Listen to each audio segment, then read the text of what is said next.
welcome back to the Swifter podcast. I have no intro for this episode. Welcome back to the Swifter podcast. Welcome back to the Swifter where podcast. We talk about stuff. And Lucas's buddy Eric has joined us. Hello, happy to be here. What's a fun fact about yourself, Eric? Introduce yourself. Tell us about yourself. All right. So a fun fact for me is I am a theater major despite never being in theater until now. This is so real. Not that I actually relate, but I relate to the sense of not being involved in theater at all until like my sophomore year of high school.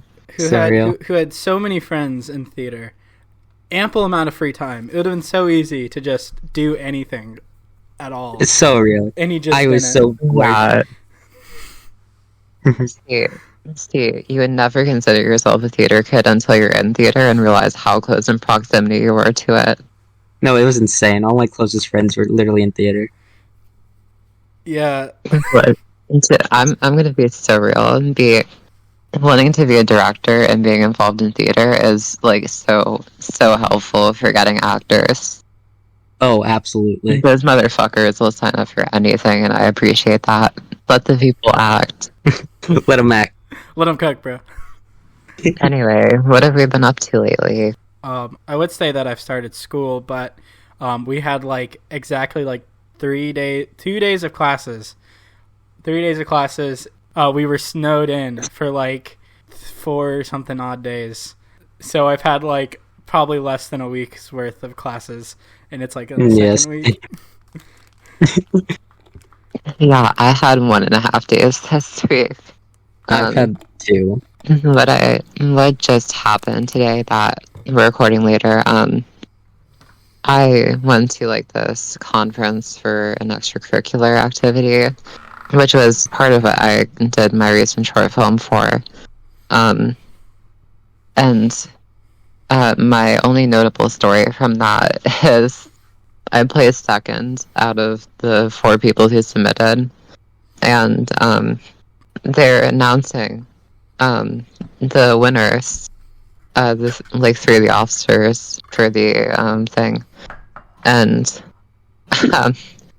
they somehow messed it up, and so literally one of 2 awards they messed up announcing the winners for this, so they have to redo it later. So I don't get to go down and pick up my fucking ribbon, and I am pissed the rest of the day. Wait, so you did win, but they didn't. They didn't. They somehow fucked up announcing my They somehow fucked up announcing it. You got moonlighted? I was moonlighted in real time. I was like, is this what La La Land felt like? Oh god. Damn. Anyway, I still play second, which is chill. Amazing. Eric, do you have any current stories? The Oscars are coming up. Oh yeah, the Oscars are coming up. I will 100% be compiling my own nominations for that. Shout out to the only award that actually even remotely matters for film, which is the Oscars. So real. I never care about the Golden Globes until one of my guys. The Golden Globes. No one cares about the Golden Globes. The Golden Globes is just the National League Championship Series for the World Series. It's just a practice. Who cares? I am so shocked that the Golden Globes recovered from that fucking racism scandal just 3 years ago. That shit wasn't even airing on a TV network because of that scandal. That's just how little anyone cares about the Golden Globes. The Oscars are still getting shit on about the whole thing with the natives. That's true. The what are they? The BAFTAs? Never beating the racism allegations. Never beating the racism allegations. Never. Shout out British people still being racist and still being butthurt about Native American people. Shout out to the Emmys having nobody watch them or care. I thought Emmy is having a record low viewership. That was hilarious. Shout That's actually crazy because I don't think it's like a bad award show. It's just boring. Speaking of the Oscars, I didn't say this because I wanted to say it on the pod. But I know, so Eric and Jenna, y'all are both on the pod at the same time. I decided I could not avoid this, so I did my fucking homework for this episode, and today I watched The Holdovers. Finally. Fucking finally. Oh wow. I finally watched The Holdovers. You got an opinion. What are your thoughts? It's good as shit. It's good. It's really good. It's very heartfelt and just very just one of those movies that I feel like, you know, it could have been released like at any point in time, and it's like gonna be good whenever it really drops. I love the Paul Giamatti's character and oh my god, they're like, yeah, it's like they're hostile. That's such like a crazy undiscovered talent. My mom and I were like swearing up and down that he'd been in something before. Oh yeah, no, that was just his first time on camera. Yeah, man. Dominic, he's like, shout out The Holdovers for being a great watch with mom movie. Oh yeah, despite all the boobs in it. Because, well, it's appropriate. Talks about boobs. You know, they can get past that if it's heartfelt and feels like a movie from when they grew up. That's so fair. Yeah, real. Like 10 years from now, people are still gonna watch The Holdovers. They're gonna be like, oh man, there's this like might be true. There's a specific niche for this movie. There's a good and amount it's specifically in the holiday movie canon now. Oh yeah, there's a good amount of people who are going to watch The Holdovers every single year at Christmas time. I'm gonna be one of those. Actually, I might flip flop it with my other favorite Christmas movie of all time, Arthur Christmas, which is an unbridled masterpiece. Shout out Arthur Christmas. I'm not that high on Arthur Christmas, but it's so out there. I watched it like twice, and the first time was with my cousins, and it was such a fever dream. Yeah, you kind of forget what it's like if you haven't seen it as many times as I have. You can kind of forget what it's even about. It's kind of insane, with all the elf tech and the and like the familial drama and everything. It goes some crazy places. I feel like the best, like really hot take, the best live action Santa cast they've ever done was Kurt Russell in that fuck ass Netflix movie. That's like fine. I don't disagree. But Kurt Russell Santa is such a vision. He's kind of built to play Santa, honestly. It's kind of an is. It's kind of an edgier, like a gruffer kind of like a fit Santa. Like a more capable Santa. Yeah, like a more capable Santa. Shout out to I've not seen this movie, even though my family owns it on DVD, Blu-ray, and Vudu. But David Arbor as a Violent Night. Oh, I haven't seen that either. He's got to be a good Santa, right? Like I just feel like I haven't seen it because I just know he did it. Like I mean, yeah, like he's got to be a good Santa. Oh, absolutely. Of course. Just John Wick Santa Claus.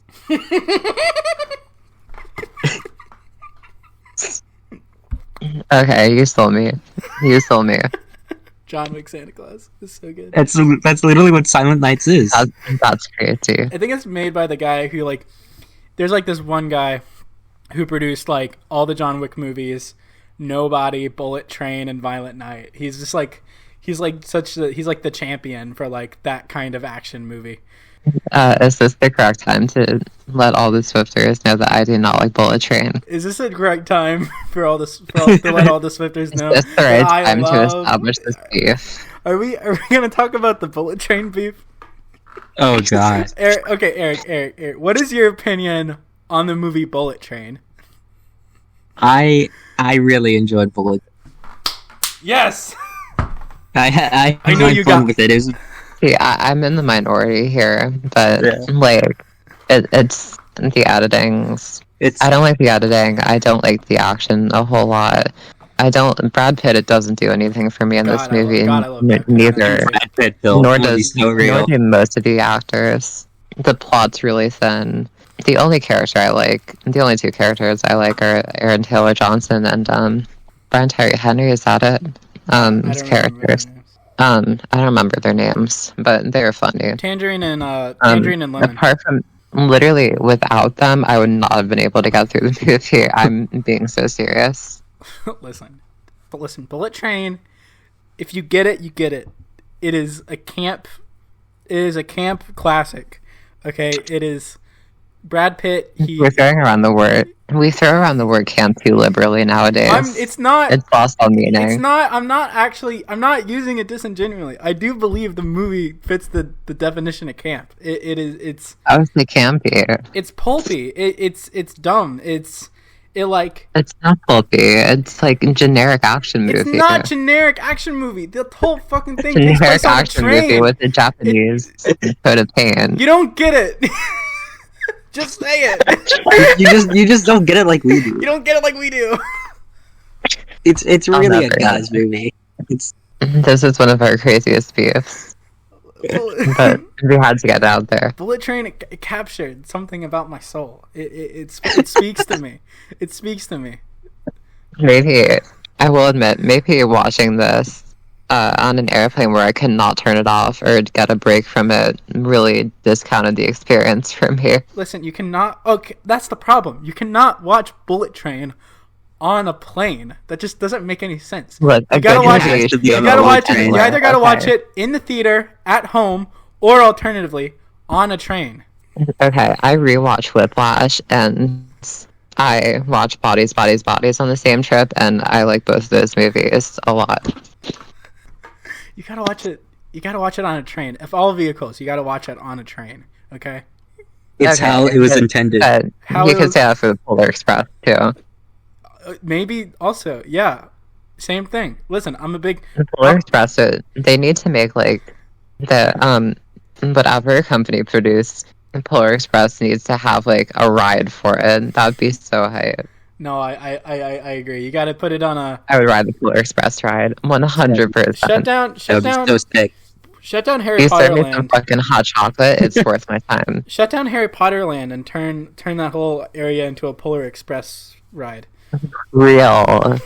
Recreate it into like every one of oh my god, what's his name? The director who like produces all of those. Freaky... Rob Zemeckis or Zemeckis or whatever. Rob Zemeckis. Yeah, make it just entirely focused around Rob Zemeckis' freaky motion capture animated movies. Those movies were so banger. I can't lie. Those are nightmare fuel. But they were kind of like they were freaky and kind of great at the same time. Like they captured an energy that's unmatched. I can't deny this. Polar Express still goes hard. Me and Eric's main beef when it comes to movies that came out as of recent is our legendary Air beef. Yes. Oh my god. I was listening to your podcast. I think it was episode 5, and you had mentioned you had Air above Napoleon, and I was so mad. No way, I haven't seen Napoleon, but I'm like, Air is like such a 4 out of 5 movie for me. You're so real for that. It is like the most standard biopic I've ever watched. It's not a biopic. It's no 4 out of 5 is good for me. I have high standards. Listen, I think Air. So the story is that me and Eric we're watching what movie? I think was it Mutant Mayhem? Yeah, I think it was Mutant Mayhem. We were watching. Yeah, I fucked with Mutant Mayhem. You don't like it? Okay, we're gonna have that conversation in a bit, but Lucas, keep going. We watched Mutant Mayhem in theaters, mind you. Okay, we actually watched a lot of movies. I listed out all the movies that we watched together in 2023. That's crazy. Mission Impossible: Dead Reckoning, Asteroid City. We accidentally saw Asteroid City together. Yeah. Wait. That's funny because I went to see Asteroid City with my mom, and we thought it was the last showing, and it was actually a secret screening for a bunch of like Swedish students from the local college for Barbie. That's so messed up. So we got wrapped into that. That's so. Oh my god. That's so evil. Actually, fire audience. It's like a random shout out random like Swedish or Norwegian students. I remember that they just let you buy a ticket for Asteroid City, thinking it was or they just let you like buy a ticket for Barbie, thinking it was Asteroid City. No, she told us, she said, hey, the last showing was at like 4, but we're showing Barbie. So we're like, sure. And the reason I sound reluctant about that is because I had scheduled to watch it with a friend on Sunday. And so it was like, I kind of want to watch it first then, but it's fine. And so then we're saying Teenage Mutant Ninja Turtles Mutant Mayhem together. And we had this long-term argument where I was like, hey, you know what movie is pretty good? Air. And he was like, Lucas, there's no way in hell that movie isn't the most mid thing of all time. And so we're seeing Mutant Mayhem, and I'm like, okay, just come back to my house, and we'll watch a whole nother ass movie. Air. And that's what he did, and it didn't convince him, sadly. Yeah. I would agree. I would agree that Air looks like the most mid thing of all time from the trailer if it wasn't directed by Ben Affleck and with him and Damon. Thank you. Damon's the only good thing about it. It's like my only positive about it. Shout out Damon and Affleck having the weirdest bromance in Hollywood. They're gay for each other. There's no way around it. We're talking about this 2 episodes in a row. We cannot escape. We cannot escape the way that they cannot escape each other. It's true. We should rename the podcast the Bostonian podcast. The Bostonian podcast. The Goodwill. That's a podcast. The Goodwill Hunters podcast. Oh my god! Wait, fire! Shout out Goodwill Hunting. Anyway, we did have actual discussion points for today. We did. We just go on tangents. This is the Tangent Podcast. It's always the Tangent Podcast. Every episode is the Tangent Podcast. Yeah. I mean, we're always a Tangent Podcast. Anyway, Mia Goth kicked a guy in the head and gave him a concussion. This is true. I was there. It's alleged. We should clarify. Mia Goth allegedly kicked a guy in the head and then berated him to not say anything to the press or whatever. Guys, I almost got canceled for tweeting about this. What did you say? Wait, I'm exaggerating, but let me find it. Because I do know a film mutual of mine did get canceled for like defending her. Oh no, I never did that. No, that's stupid. It's just because people are crazy about like standing icons or whatever. Okay, so I said I'm laughing imagining Mia Goth bullying an extra with her Victorian child voice, not gonna lie. I said this with the hopeful understanding that people would realize I'm not condoning this. It's just dark humor. People on Twitter don't understand dark humor. Yeah. And then somebody replies to me and says, a man was assaulted in the most straightforward manner. Like, I don't recognize this. A man was assaulted was the funniest possible response that somebody could have said. And it's right above the response of somebody who said, God forbid women have hobbies. Real. The duality. The duality. Truly. The duality of Mia Goth. So I was heavily backtracking. Like, trust me, I realized that this is bad. So, given that Mia Goth is quite the Stan Twitter favorite, there were a concerning amount of people saying she is probably justified something like this. Yeah. When is it justified to kick extra in the head? Honestly, if they say I'm looking in one of the top retweets on one of the top quote retweets on the account I quote retweeted is literally the standing I said with 5,000 likes. I'm so pissed. This is literally they copped your stuff. Yeah, they said it louder. They kind of did it better though, because they actually put a clip of her. Oh, I get it. Yeah, they kind of went up to me. They innovated. I'm just too lazy with my Twitter to pop off. Really. It's true. I mean, who has time to actually get media to get engagement? You just gotta tweet. You just gotta tweet stuff out into the void. So, no, surreal. I'm consistently trying to cut down how much time I spend on Twitter. The doom scrolling really be getting to me. So, one of the things that came up most people are like, well, of course she's like married to Sheila Booth, which is such a fucking tone deaf thing to say, right? Yeah. Of course this person is abusive because they're married to an abuser who, of course, has definitely not stopped being an abuser, just out of the blue. I didn't know Mia Goth was married to Shia LaBeouf. Whoa. She's pregnant too, I'm pretty sure. She's pregnant with Shia LaBeouf's Whoa. child? What? Either that or she already had it. What? This is crazy news. That's the craziest thing I've ever heard. I can't believe you haven't heard about this. No, it caused a lot of concern. That's like Elon Musk and Grimes tier of toxic. Not gonna lie, this is actually probably worse.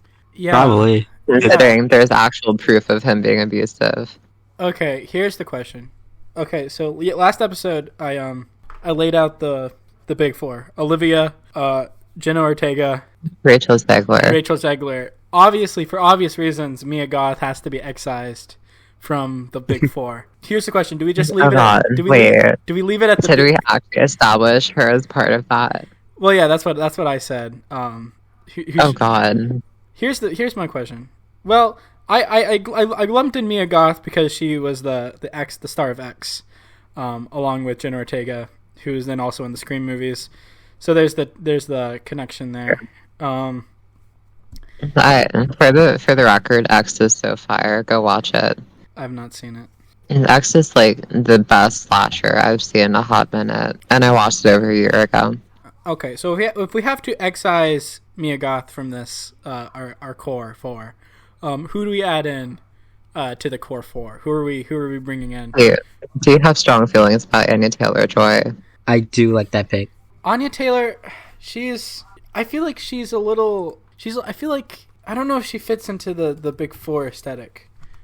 Yeah, I feel like she can't be part of the top four if you're mispronouncing her name. Anya? It's Anya. Anya. But yeah, Actually, we'll consider this. Actually, I don't think Mia Goth or Anya Taylor-Joy. They're not in the age range. Actually, we need someone else in their early 20s. Jeez. What about Ayo Debris? Ooh, I feel like that's a good pick. yeah. Honestly, she's so funny. Yeah, She is. I loved her in Bottoms. This is her Ireland. Yeah, the Ireland pick. Come on. She's good. She's a good pick for. She's so good in the pair. I suggest we just leave it at the big three for now. It's got to be. Yeah. It's Olivia, Jenna Ortega, and Rachel Zegler. We got to leave it at the big three. We got to leave it at the big three right now. Yeah. Speaking of people who have suddenly found themselves in controversy, Jpegmafia posted with Kanye West is getting absolutely clowned, which deserved. Yeah, absolutely. Why would Peggy think that this would be received well? Because Peggy doesn't do things that are meant to be received well. This is true. He literally called. But it's usually in a progressive sense. This is very regressive. He literally called an album "Scaring the Hoes." That guy does not give a shit. Okay, but consider this. That was funny. It was funny. This is definitively not funny. No, you're right. The jokes surrounding it are funny, but the collaboration itself is not funny. Who's to say that who's to say that they're not collaborating and that Peggy literally just went to Kanye to see if he could rip his titanium dentures out? Yeah, that. What? Why would he get all his teeth replaced? I don't get it. I've never gotten that kind of thing. Supposedly, there's some misinformation and that his teeth aren't actually replaced. It's just sort of they're probably like a cover or something. Because there's no way they could be on the the way I understand it, it's something that goes on the teeth. But the funniest part is Kanye's wearing no neo-Nazi burzum on his shirt, and several people pulled up a Peggy lyric where he's just fucking ripping into Burzum. Oh yeah, yeah. That might be the most egregious part of this. Yeah, He was not standing on business. It's so funny that Jpegmafia would call out Burzum specifically in those lines. I know, it's just... What are the odds? It's funny, but it's not, but it is. This whole Kanye rollout has been an absolute disaster. To be fair, there's no way it wouldn't have been a disaster considering the state of Kanye right now. Yes, he has fallen so hard. It's insane. It's actually really funny how Ty Dolla $ign was like, it's a collaboration, it's a collab album between them, and nobody is attacking Ty Dolla $ign because nobody ever gave a shit about Ty Dolla $ign. I mean, he kind of looks like Fiona Apple. Fun fact. Ty Dolla $ign, this is true. Ty Dolla $ign is literally just like, he's just like better Don Toliver sometimes. Yeah, I feel like that kind of Ty Dolla $ign gets a little gruffer sometimes. He has some fun hooks, but nobody knows most of his solo shit. No, I agree with you there. So, the Snyder Cut happened a few years ago. So Taika Waititi had that pirate show, Our Flag Means Death, I think it was called. That was a Taika Waititi thing? Yeah, Yeah, he was star. He was like the head of it. Oh, it was like his project. Oh wow, I had no idea. Why do you think it has such a rabid fan base? Well, I just assumed it was like a gay pirate thing. I mean, it didn't surprise me. Sure. It was very popular for its first season. And very mixed reactions to the season too, which probably in part led to it being canceled. And now, his fans are like buying billboards and shit to like try to get it renewed. And people like, you could be putting this money and effort into so many better things. Jesus. I don't get the hype behind him, honestly. Including I've never seen it because I've never been interested. Yeah, I mean, I kind of get the hype for Taika. He's got some good stuff.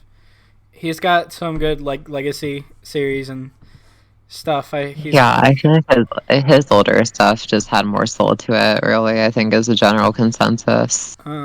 He's low key a massive sellout, but you hate to see a guy sell out. I don't even think I don't even think Thor Ragnarok is all that good, frankly. I like it for what it's worth. Yeah, it's good, but nothing special, I think. I think it's funny. It's a good watch. But, like, it doesn't leave me with anything. And, like, that's, like, it's a step above most MCU stuff, but most MCU stuff doesn't leave me feeling anything afterwards. True. Yeah. But, I do remember when it came out, though, people were like, yo, or at least all my friends were like, yo, Thor Ragnarok is, like, the best MCU movie, like, low-key, like, high-key. It was, like, the best MCU movie. Wait, didn't that come out, like, after Infinity War? No way. No. Oh, I know, I'm crazy. That was after Civil War. That was after Civil War. Yeah. Civil War. Yeah. Come on, man. Better than Civil War. Come on, man. I feel like people were just like really into the MCU at that time, so they just loved Ragnarok. Yeah, anything they dropped was gonna be. It's definitely a mix of that, and also it has some life to it, and also the Thor movies before it low-key sucked. It didn't have a high bar. Thor Ragnarok came out before Doctor Strange. There's no way people thought that Thor Ragnarok was better than the first Doctor Strange. No, it came out. Yeah, it came out after Doctor Strange. Doctor Strange wipes Thor Ragnarok. Okay, so here it is. But here's the point. Doctor Strange grossed less than Thor Ragnarok. More people saw Thor Ragnarok. Well, let's be real here. That's true, but Thor. I mean, listen, I love Doctor Strange. Doctor Strange has a special place in my heart. I like both Doctor Strange movies, but I don't feel like they transcend like a good MCU movie. Yeah, I can feel that. Like they're good for what it's worth. I just don't love them. I think the Multiverse of Madness has a lot of problems. Yeah. I like how messy it is. I like Sam Raimi. Yeah, I agree. I do like the I like overall... how it embraces just being a total mess sometimes. Yeah, for sure. But Doctor Strange has such a... I mean, the first Doctor Strange has, like, a great, just, like, simplicity to it.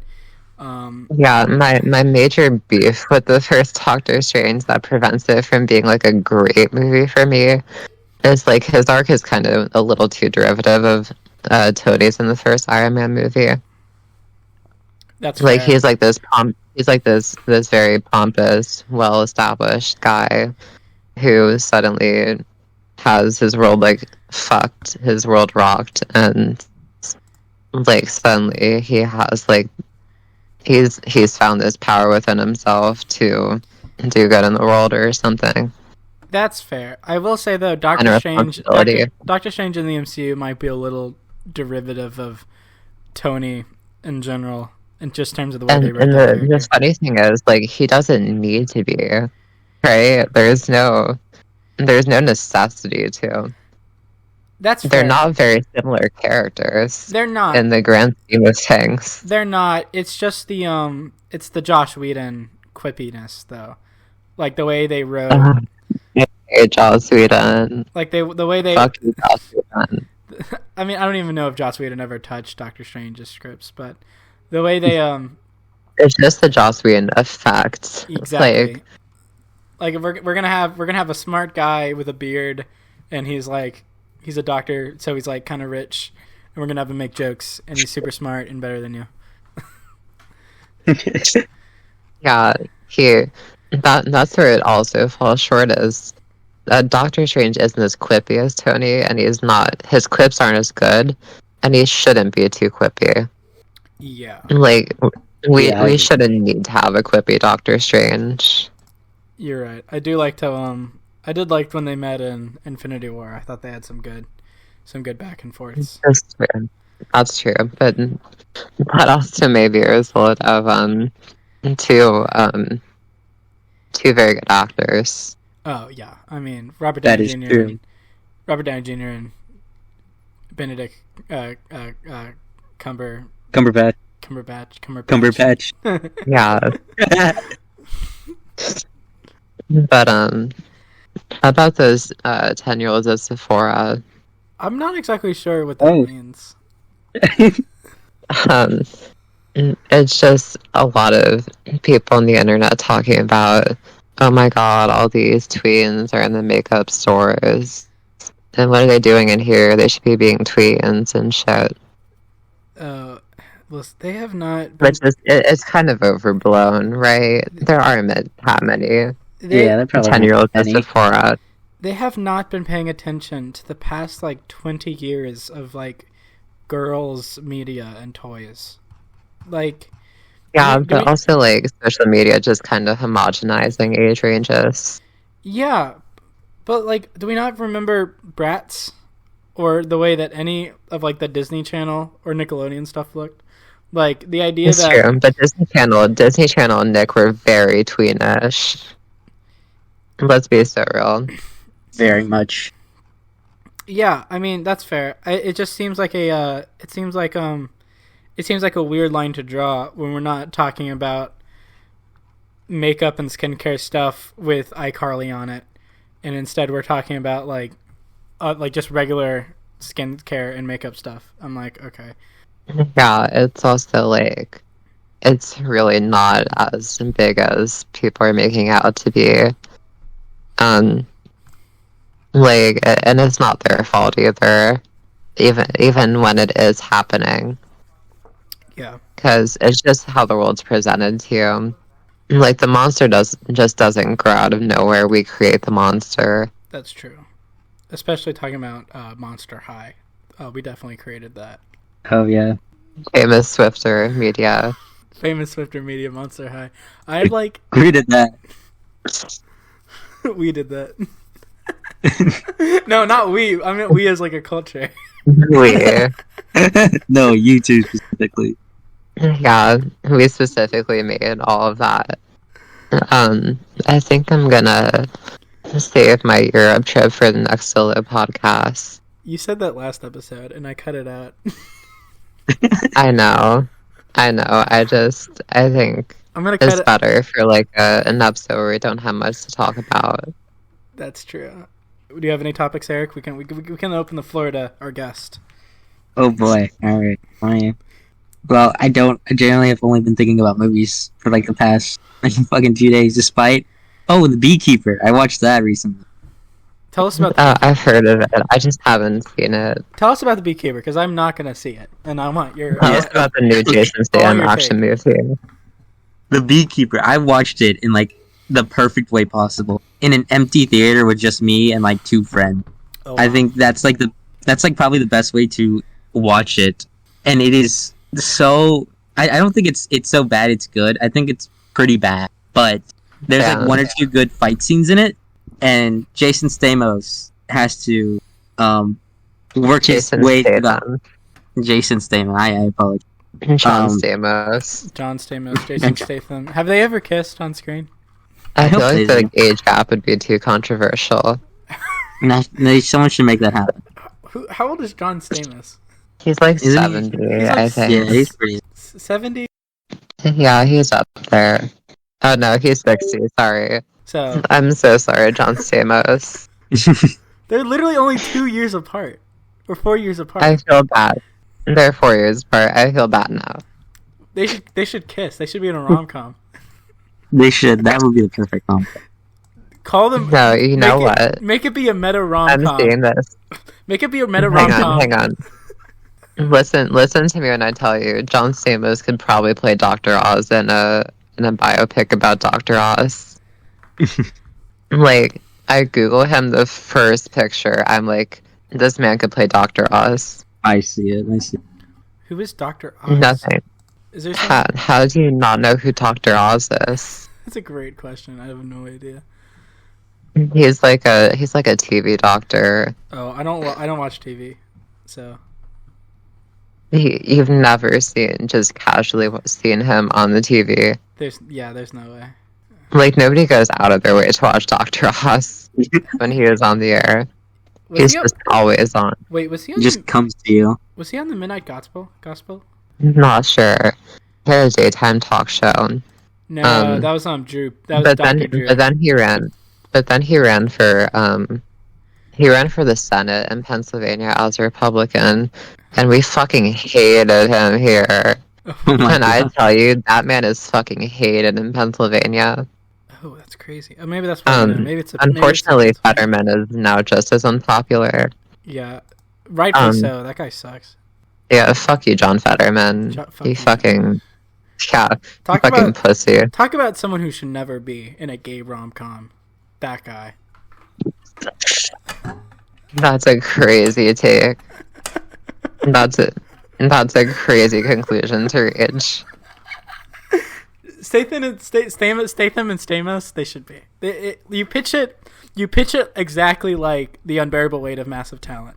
It's the fictionalized versions Oh my God. of Jason Statham and John Stamos. Oh my God! Wait, They fall in are love. we praising The Unbearable Okay. Weight of Massive Talent? You're cooking right now. The movie. Oh my God! Nobody saw that movie. I saw that movie. That was so funny. I didn't see it, but I need to see it so badly. I do It's too. literally Nicolas Cage playing Nicolas Cage. I know, it's so good. Like, I don't love it, but I could watch it again, like, without a shadow of a doubt. Yeah, man. So it's Statham and Stamos. That's the movie. That's the pitch right now. Alright, if any Hollywood producers want to pick that up. Anyone probably would. Come on. I'm gonna make a detailed pitch and send it out. So, next, I have like a thing we can talk about for a while. Very random. So, are you aware of like the mewing and face maxing like face maxing, body maxing community? Yeah. Oh, is that information? Yes. Oh, yeah, the mewing thing. Okay. Is crazy. Oh, so I have found this sub community of transmaxxing. So I on my secret Reddit account, I'm on r/transmaxxing, a community for people improving their lives by transitioning from male to female. So I have tried to wrap my head around this. Basically, it's like, so face maxing is kind of, and body maxing is kind of a little phrenology-ish. Yeah, Not gonna lie to you. It kind of ties into like the red pill, black pill kind of stuff. So this is like the red pill, but like the actual red pill from the Matrix type of red pill. This is like incels transitioning because to not like be a loser anymore. That's like the basis of what I understand it to be. And that's not to invalidate any of the people in this community. I'm just very confused about it. This could genuinely just be like the weirdest possible way for people to discover that they're transgender. This feels like a massive joke. I can't lie. Yeah. You would think it's a joke, but like there's a subreddit with 4,000 members. Weird. And people genuinely posting selfies and shit. I gotta believe that this is like some sort of like meta irony thing, right? Like, I wish I could tell you that this is meta irony. The incel to trans pipeline actually genuinely unhinged. Genuinely unhinged. Here's an image.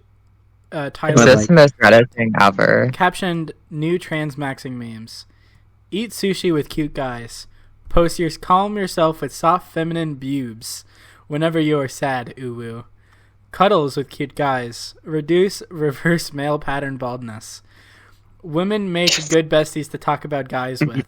Forget your dumb boy stuff and become a good girl. Transmaxxing.eu. Take estrogen today. And there's an anime cat girl with a hairstyle. Of course.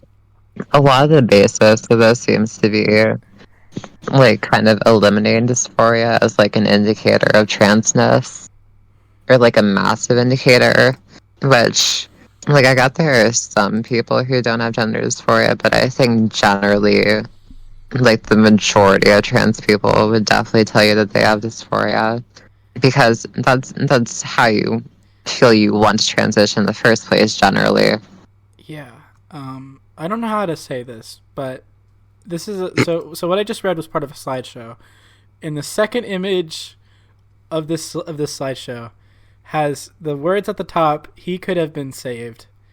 On the left side is a cartoon depiction of Elliot Rodger. And then on the right side is a cartoon depiction of Are you kidding me? Transitioned Elliot Rodger. Wow. I sent it in the chat. This is crazy. People are going to call me trans medicalist for this, I'm pretty sure. That sucks. Speaking of that, I actually saw, I think it was this random TikTok, it kind of blew up about this one person saying that Kurt Cobain was trans. Oh my god, yeah. Oh, the Kurt Cobain trans. Yeah, so and it was like, actual trans person here, no. Exactly. What happened to just breaking gender norms?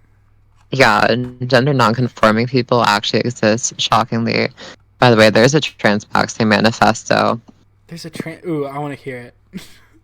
It has 90 pages. It's 90 pages? Oh, God. Yes. Do we have it in us to spend the next 3 hours of this podcast reading the entire thing? Okay, here. I will read you the 17 things, things from the first page. Okay. There are many potential benefits from transitioning to male to female. Sexual excitement from having a feminine body. Okay. The superiority of female aesthetics. Alright. Access to the transbian dating pool. For those unaware, transgender, lesbian, transbian. Full body orgasms. Multiple orgasms from penile stimulation. You will feel emotions stronger and be happier on estrogen. Your breasts will become sensitive. being able to attract cis lesbians if you become attractive enough, in parentheses. Oh my god. High quality males will be attracted to you. High quality males. High quality males. Softer skin and less/no acne. Live longer, with a link. Being able to extract resources from males. I'm trying to do that. I'm also trying to attract high quality males. Shout out to the high quality males that listen to the Swifter podcast. Yeah. If you're a high quality male, like this YouTube video and comment how much of your consider subscribing to our thing. We're on 12. You will no longer be driven to do dangerous and idiotic things due to testosterone. Stop and reverse hair loss with multiple links. People will treat you better if they think you are female. This is not true. This is patently false. Women have never been treated better. That's crazy. Less likely to get killed. Also, factually incorrect. Rest in peace. Demonstrably false. Rest in peace, Brianna Jai. She died for nothing. Rest in peace. Yeah, we talked about this on a previous episode. Female spaces are cleaner and generally more pleasant, not having to shower with males. Okay, they're not wrong about this. But they're right for the wrong reasons on most of these. Legal sex change becomes more viable, cheaper car insurance, getting diversity hired, etc. Getting diversity hired is so funny. Here. Okay, wait. Okay. How to transition. Begin voice training so you'll get a female voice. Watch Yamada-kun to 7 and no Majo. I'm butchering that, I'm sorry. Watch Kashimashi, Girl Meet Girl. Watch Tatsuan Birdie Decode. Watch Comfort. Watch Interspecies Reviewers Episode 3. Why is there a list of anime you need to watch on this manifesto? You have to realize the group of people that we're talking about. It's very important. You're so right. If you still don't feel like becoming a girl, watch TSF, Monogatari and Residence. If you still don't feel like becoming a girl, it's because you are not a girl. It's because you are a man and you do not want to be a girl. You're trying to force yourself to think this. How many? Stop. You're gonna cause yourself harm. I have to sincerely think that this is. How do I say this? Like I want to believe this is fake, but there's a 90-page manifesto. A 90-page manifesto. I gotta believe that all of these people would want to transition anyway, because this is just a one-way ticket to like inducing yourself with gender dysphoria. See, if you have to induce it though, I have to question the validity. No, I mean they're gonna have gender dysphoria after turning themselves into a girl. This is true, actually. They're taking like the most complex routes to gender dysphoria. It's crazy. If you play video games, make sure to use a female character with a link. Well, I mean, go to a gender clinic if you need an official diagnosis at some point. This does not happen like this, by the way. Oh, yeah. Just to be clear. Bank your sperm. No, genuinely unhinged. Bank your sperm. I mean, that's not, like, terrible advice. Yeah, I mean, if you want to do that. But, like, as, like, an official step. Yeah. Okay. Next step directly under that. Start hormone replacement therapy with a link. Removal of unwanted hair. By the way, this shit takes months. Like, hormones take months. Do not let this fool you into being, like, a very simple step process. Facial feminization surgery, in parentheses, if needed. Social transition can be done earlier if you live in a social environment. support of it, that should be a way earlier step than facial feminization surgery, for the record. Wait, what step? They have facial feminization surgery above social transition, and that is way out of order. Okay. Interesting. It does not happen like that. Yeah, you gotta... That should be the first step. Okay, never mind. Low key, probably. One of the first steps. Within the first 5 steps should be social transitioning.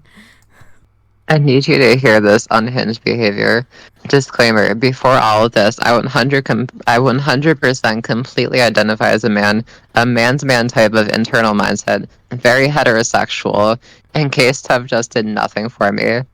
It was only out of desperation having the right features that I attempted this gender transition.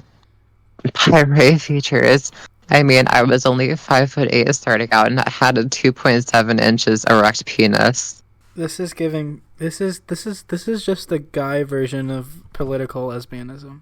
Honestly, not false. Holy shit! I'm sorry. I'm scrolling. They're fucking graphs and surveys What the fuck? and tables. Wait, virgin antidepressant user, Stacy transitioner. It is the exact thing you're thinking of. With caption, I think you're all afraid of happiness. You have too much male pride and need to learn to let go. Oh my god. This is just like cock shame to take into an extreme degree. Guys, they have official transmaxing positions in terms of opinions. They vote on this. Wait, there's a Discord? Meeting of the minds. We're gonna join the Discord. Holy shit, we will update you on this. Because this is live. This is live investigation. This is true. Real journalism. This is true journalism. Why isn't the New York Times? I'm joining the Discord just for this. I'm leaving immediately after. There's an NSFW channel. Jesus Christ. Holy shit. I can't even quantify what I'm seeing. There's so much. If you are not a terminally online person, there's nothing you will understand about this. Yeah, there's nothing. Join Transmaxxing. The funniest part is, this is generally a very normal Discord server. It's actually suspiciously normal. 2 people. Oh no, they caught us. Oh no, Boy Motor Miner says 2 people in 2 minutes. Uh oh. We need to keep tabs on this. They caught us. This is your fault. This is my fault. I'm sorry. God damn it. Yeah, this needs to be a covert investigation. I buzzed it. I ruined the investigation. You blew the lid off it. I took the lid off it. Oh my god. I have trust issues too, not gonna lie. Oh no, they caught us. They are against using spironolactone, apparently. I don't know why they would, because that literally suppresses testosterone, but sure, I guess. Goddess Empress decree. You must renounce your inceldom to become a transmaxer. You cannot hold both labels. That's kind of fair. Those caught trying to doomer pose and give themselves the label of incel shall be scrutinized harder by moderation, shall only be tolerated in semi-public channel. Holding on to a label that makes you see yourself as less as a self-fulfilling prophecy. Actually true. That's actually fair. Valid on that point. The transmaxers actually might be. They might be onto something there. They might be slightly biased. They might be, but they're pretty bad. Slight. And treat yourself better if you wanted to be treated better here. I'd agree apart from that last, if you want to be treated better here. That feels very, weird. In a way I can't really quantify, but it's such a rabbit hole. I was not expecting to get this far into it. Wow. Official statement regarding incels and cults. Oh my god. What is the cult take? Cults are bad. Online incel cults. Oh my god. So they're acknowledging that some of these people actually do have gender dysphoria. Oh, fair, yeah. Why minors should be able to access estrogen actually base. Hang on, let them cook. Wait, hold on. You know what? Okay, I'll be real.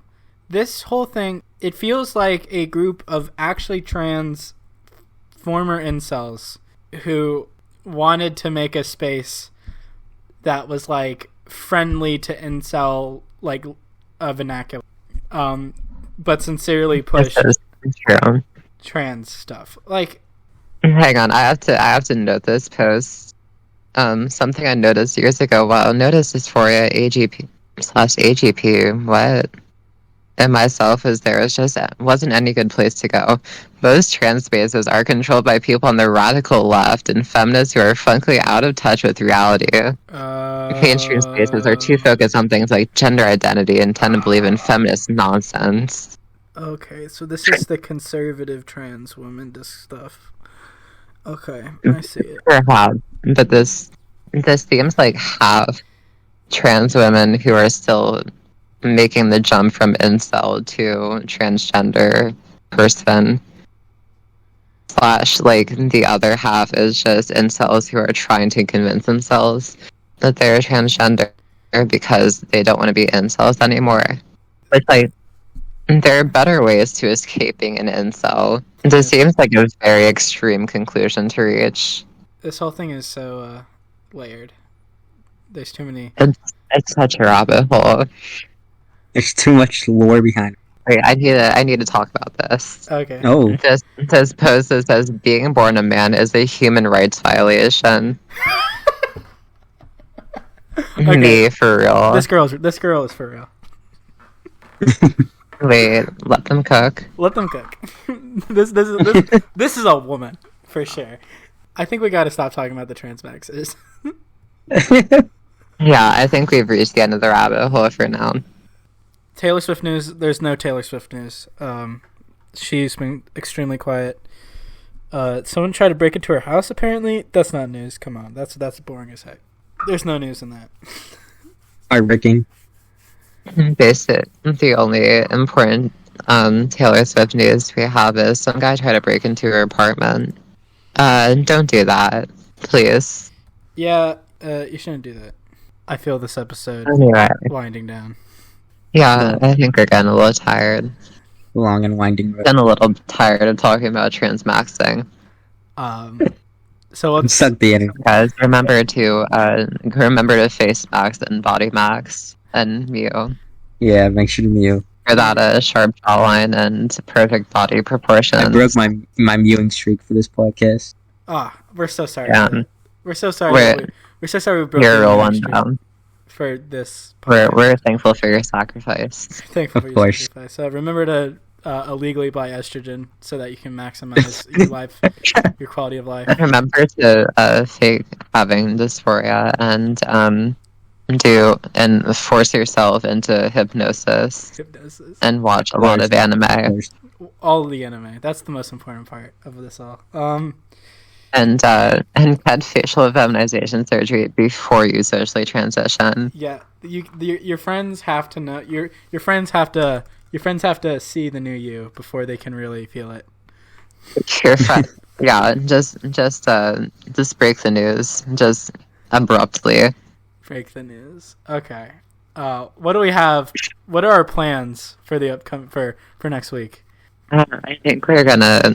Since it's going to be February, I think, when the next one comes out, I think we're gonna roll back the guests and have a solo podcast. I was planning on having a swifter January, going out far into March, but yeah, I kind of miss having only two people because I feel like we never cater enough to the guests. No, you're right. We've been abusing, and they're just topics that work better for like the duo. No, you're right. We've been abusing Eric. We've barely even let him talk this episode. That's crazy. Yeah, Eric talk. Oh yeah. Pretend like we're not wasting you the entire time. Of course, definitely not. No. Barely even utilized my buddy Eric. We had my buddy Eric for like a whole fucking hour. We got to go like another hour to get all this happened. This Make this happened the to our buddy Oppenheimer Eric. This happened to our buddy Eric. That would be the title. We're gonna edit. The title of the podcast. If you're watching this, you'll understand. You'll understand. Of course. And if you are, thank you for making it this far. Thank you for making it this far into the pod. I would be surprised. We have shooters, I think. Yeah. I hope we have shooters. Like and subscribe if you have money. There's a link in the description. You should give Palestine some of your money. We've stopped being performative. I reject the notion that our ending statement of Free Palestine was never sincerely earnest. This is true. We just weren't we weren't fully going in with the message. Yeah, but we're honing in on our message. We're getting our scruples about us. We're getting our convictions. You need to give Palestine some of your money. Okay, it just needs to happen. We're getting our ducks in a row. Get our ducks in a row. Also, please like and share this podcast and comment. Share the Ducks in a Row podcast with everyone in your personal life. Yeah, please. Yeah, show it to your grandparents. Show it to your grandparents. Please subscribe. We desperately need it.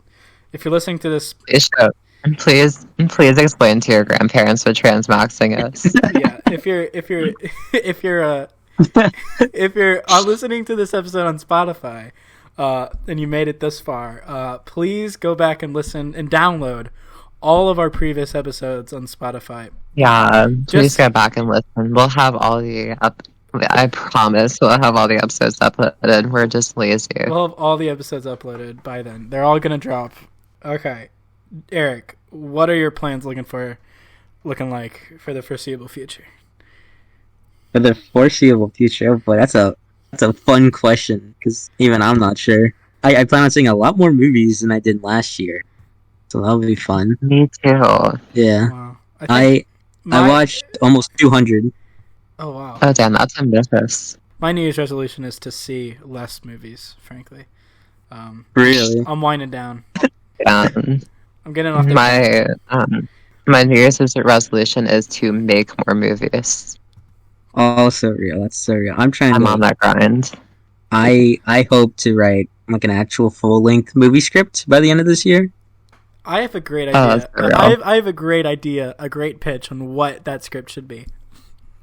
Really? Hear me out. Jason Statham and John Stamos Not the together. fucking love club.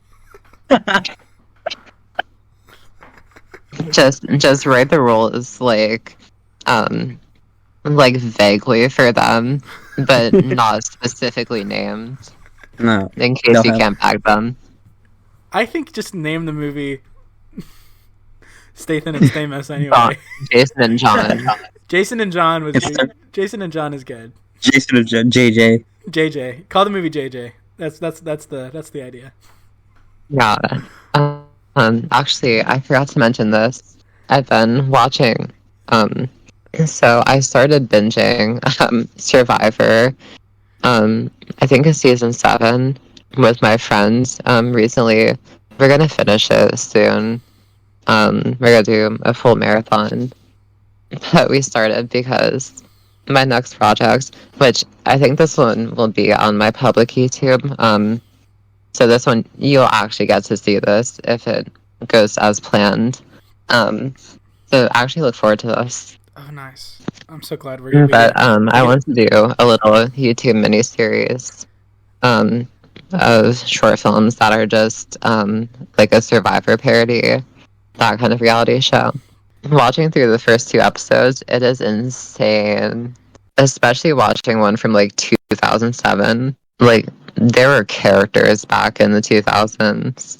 I'm not a reality TV person, but genuinely a Survivor, it kind of hits the right spot. It's batshit. It itches my brain a little bit in the right place. Like, just seeing who's gonna get voted out of Tribal it scratches an itch. Have you seen Total Drama Island? not. I know you ride hard for that show though. You haven't seen it? I've seen some clips. Like I'm aware of its existence vaguely, but not standing on business. You need to watch that. I fucking love that growing up. Little Trauma Island is so funny. I love it has Wolf no Toy. right to be so funny for a tween show. Yeah. So real. That's gonna be about it. You can find us. I'm at Twitter at Fiona Appletree with 1A. I am Lucas_copy_1 on Twitter.com. I'm looking at it right now. If you go into your Google and you type in Twitter.com, you will go to Twitter.com. So it's still Twitter.com. It's still Twitter to us. Yeah, it's still Musk. Twitter because of like the old links. They got to keep it that way. Where can we find you? Where can we find you, Eric? All right. Well, Eric, you can find me on Twitter at @punishverum, VERUM, and then punish just how it's spelled. Also, a YouTube channel called Verum. That's about it. I didn't know you had Yeah, a YouTube shout channel. out. Shout out. We'll link the YouTube channel we'll in link, we'll link the YouTube description. channel. It's all like shit posts. All right, we're not gonna say free Palestine anymore. Supposedly. So what should our end be? Damn. That's a good question. You just got flipped. Anything I can think of is just a rip off of other people. You're right. Stay chill. That's good.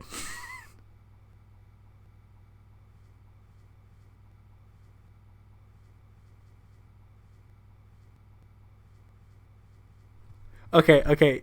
This is DLC for the podcast because Jenna needs to know this insane story between me. Holy shit! This is good lore. All right. Okay. So, Eric, do The you want to actual DLC, the Patreon exclusive. Okay, Eric, do you want to tell the story? I can tell the story. So, this all comes back to, I think, this is like October of last year. Well, not, like 2 years ago? Was it really 2 years ago? It's got to have been 2 years ago, I think. Yeah, because that was in 2022. That's crazy. So, back in October of 2022, me, Lucas, and another friend, Callie, we all went together to go see Panchico over at Houston. Hell yeah. And Panchico, yeah. We went over to Houston, and while we're downtown, we're trying to figure out where the concert is. And I'm giving them directions. And I fuck up, and I accidentally take us the wrong turn. So we're at this like stoplight or something, waiting for our turn to go. And we see Callie, she's driving. She points out on like the sidewalk this group of guys, very clear, like the whitest people you could ever imagine. It's like, I think it was 5 of them. Yeah, it was like a big group of white guys. Absolutely. And she pointed at them, and I think it was the Bucky's green shirt that she pointed out. Yeah. And both me and Lucas were like, how funny would it be if that's actually Panchico? Because we all laughed it off. Because we were talking about how we actually didn't know what Panchico looked like. So we wouldn't, like... Yeah. It was funny because even if that was Panchico, we wouldn't know. Absolutely, because there was like no photos of them around. We didn't know what they looked like. So we just laughed it off, and then we kept driving, and we found a place to park. And then we get to the concert. Huh? Oh, yeah, we found a place to park. Oh wait, should we tell the in between stories in between that and the realization? Because this was a crazy night. Oh, I think we should. You can tell those. Okay, so we park right, and then this guy starts yelling at us. And he's like, yo, what's up? Hey, pardon, hey. And we were like, what up? He's like, can you give me $20? I need to buy alcohol. And I gave him $20. I was like, fuck it. But he started yelling at us. He tried to get us to move because we're trying to pay for the parking. And so he starts yelling at us. He's like, guys, listen, you can park on the side of the street. For complete free, like, because it's the weekend. And we were like, the Callie's like has a massive like suburban truck thing. There's no way in hell we're gonna find a spot that actually fits us. And we already parked, and we're trying to get to the show, so we're just trying to move. So we're interacting with this guy. So Callie's back parking. We're talking to this guy at the sidewalk. There's like a good 10 feet in between us. Turns out Callie was like, this is important. Callie was like standing to the side behind us, holding a knife, prepared to come in and strike if this guy did anything dirty. And so we're like, okay, that's cool, Callie. Why do you have a knife? And she's like, it's Houston. I am like a 5'2" woman. And we're like, oh, that's completely fair. That's actually so real. And so we walk to the House of Blues. So we're checking in. Callie's like, hey, can I bring my knife in with me? They're like, no, you cannot bring your knife in with you. And so you gotta have pepper spray on you to at least have something. So Eric, at that point. So Eric and Callie go back to do the to put the knife away. They come to the conclusion that they don't actually want to walk all the way back to the car because it was kind of a long way. Yeah. And so they figured that they would just put it under a traffic cone. It was like a whole stack of traffic cones like in the corner. And we're like, okay, no one's using these. Wait, what city was this in? This was Houston. It was in Houston. In Houston. And so meanwhile, I'm chilling back, and the security guards, the people are like, the bouncers are like, hey, do you want an alcohol wristband? And I'm like, no, I'm actually only 18. And they're like, wait, I didn't know about this. They were like, huh? No way, dog. No way you're 18. No way. Let's be real here. You look, the beard adds a few years. I'm not gonna lie. Yeah, that and the fact that apparently Gen Z has been aging like dirt. It's been apparently, allegedly. Yeah. Allegedly, it's been allegedly like other generations have not aged like in complete dirt prior. Yeah. And so every generation ages like dirt, just in different ways, I feel. Yeah. And so Callie and Eric get back, and we walk in, and then we watch the full opening act. This band called Julie, great band. They're kind of big now. Yeah, they're kind of a big deal. They're kind of a no name when we saw them. Yeah, we saw them before they were cool. We saw them way before they were cool. And then then we pick up to Eric's aspect of the story. Yes, so we had finished watching the entire opening act of Julie. Fantastic, great. And then after they leave, the band Panchico starts setting up and everything. And neither of us, I don't think any of us noticed it until they started singing, but Callie pointed out that same green Bucky shirt the guy was wearing at the sidewalk all like 2 hours ago. And it fucking turned out that the guys we were pointing at at the sidewalk was actually fucking Panchico. It was actually the band. They were right there. We saw and we just passed by them. We saw the band, we pointed at them, we said, ooh, wouldn't that be funny if that was the band? And then it was the band. Oh wow. And then they were great. And then we walked back through the area. We noticed the traffic cone. And then right next to it, there's like a security guard police officer. And we were like, goodbye, Callie's knife. Yeah, there's no retrieving that. We were not going to wait there for who knows how long. Yeah, there's no way for the guy to leave. Because we can't just pick up the knife with him standing right there. Because that's suspicious as hell. How would he know that there's a pocket knife under a stack of cones? Unless we were planning like some sort of crime. Yeah. Wait, he stole the knife under the cone. Oh my god. They stored the knife under the cone, and then by the time we got back, there was a security guard waiting there by the cone, so we couldn't retrieve the knife. Oh, that sucks, though. Yeah. Honestly. She just got a new knife. Yeah, her dad got her a new knife. Yeah, shout out. That's cool. Shout out to Callie's. Shout out Dad, actually. Shout out the dad. And to this day, is that Panchico is a noteworthy joke to just say. So true. Every friend group gotta have that one concert story. It's true. I mean, I want to describe me, Eric, and Kylie as a friend group per se, but no. What would you describe yourself as? Me and Eric definitely make up some sort of friend group. We are a duo. We're a duo. We're. That's true. Callie was just there. Fit into this? Callie was there. She was just there to give us a drive. Yeah, Callie was there because Eric wasn't allowed to drive to Houston. So true. Whose friend is Callie? Kind of both of ours.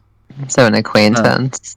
I would say. I think that's an accurate term. Yeah. Well, I had an on and off relationship with her before this whole thing. So that was that adds more context. Yeah. Actually, we should have started with that information. Yeah, I should have led with that. Actually, I should have been.